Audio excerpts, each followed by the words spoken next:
Hey everyone, and welcome to This Explainer. Today we're staying right here on Earth for a massive, truly fascinating journey. We're going to look at the evolution and stability of the biosphere. Basically, how our planet changes, adapts, and most importantly, stays alive. So, let's kick things off with a pretty huge question. Life on Earth is literally always changing, right? But if the planet is constantly shifting and evolving, how on Earth does life actually survive?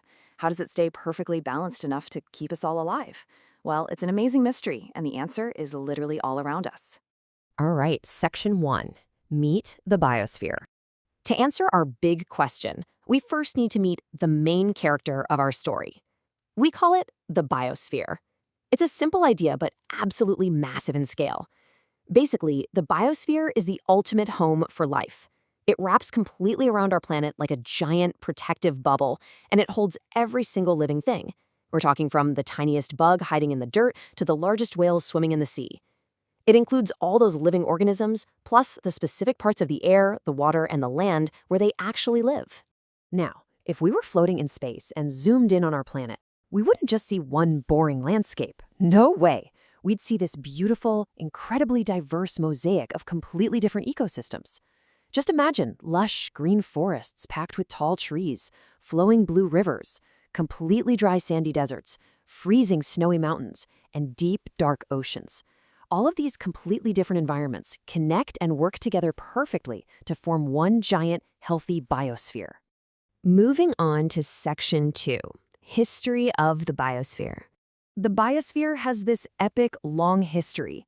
Imagine a time when the whole Earth was just oceans, with absolutely zero life on land.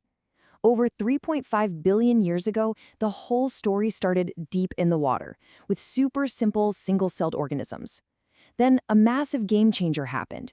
Tiny organisms called cyanobacteria learned a kind of magic trick. They figured out how to use sunlight to make food.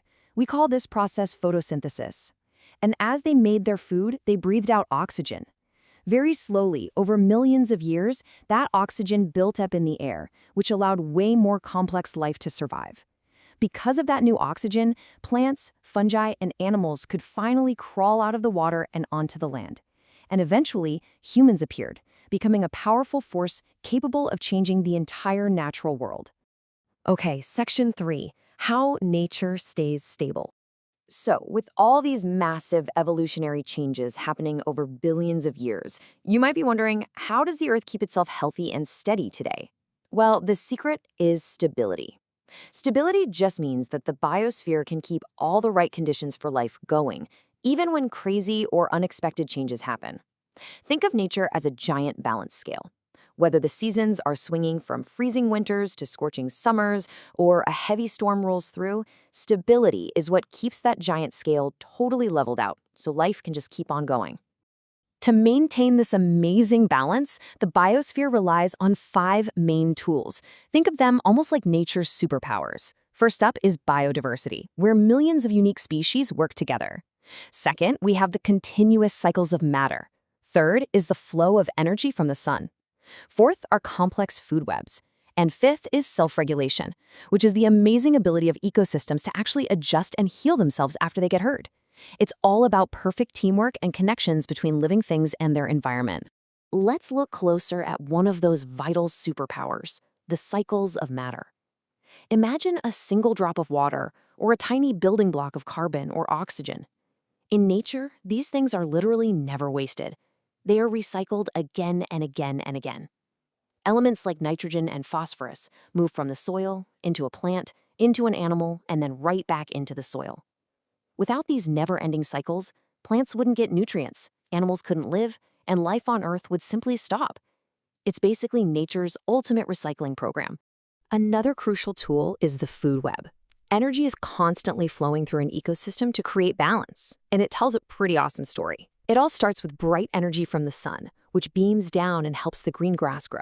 Then, that grass becomes a tasty meal for a buzzing insect or a little field mouse. That mouse might then become dinner for a slithering snake. And later on, that snake is hunted by a hawk circling high up in the sky. When all parts of an ecosystem work together in a balanced web like this, with tons of interlocking connections, the whole system stays incredibly healthy and strong. Which brings us to Section 4, What Breaks the Balance? As strong as the biosphere is, this perfect ecological balance can sometimes get messed up. These disturbances generally fall into two main categories: natural causes and human impacts. On the natural side, think of volcanoes erupting, huge earthquakes, severe storms, droughts, ice ages, or even meteor impacts. Because ecosystems have dealt with these huge natural events for millions of years, they usually know exactly how to slowly recover and rebuild. But on the other side, we have human impacts, things like rapid deforestation, heavy pollution, taking too many resources, climate change, and destroying habitats. Because these human-made changes happen so incredibly fast, ecosystems struggle heavily to adapt and survive them. Next up, Section 5, the power of biodiversity. So how does nature fight back against these rapid changes? Well, it uses its absolute best defense: biodiversity. But why does biodiversity matter so much? It's because in a diverse, healthy ecosystem, every single species is like a specialized worker in a giant factory with a highly specific, super important job to do. Plants are the master chefs, cooking up food Noxtine. Pollinators, like busy bees, are the matchmakers helping plants reproduce. Decomposers, like mushrooms, are the cleanup crew, recycling dead material.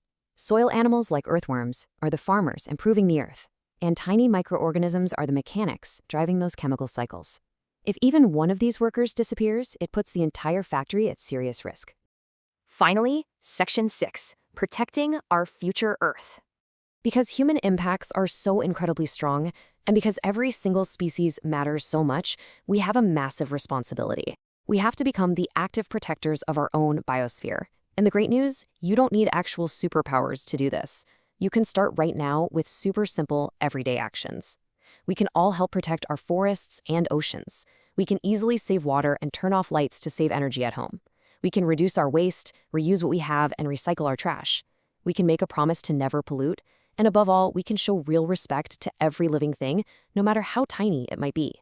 So, looking at the big picture, the biosphere is this fantastic, living network that has been evolving for billions of years.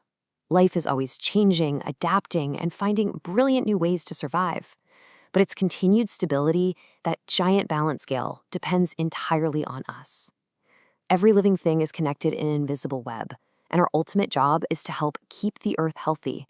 Because when we protect nature, we're quite literally protecting our own future.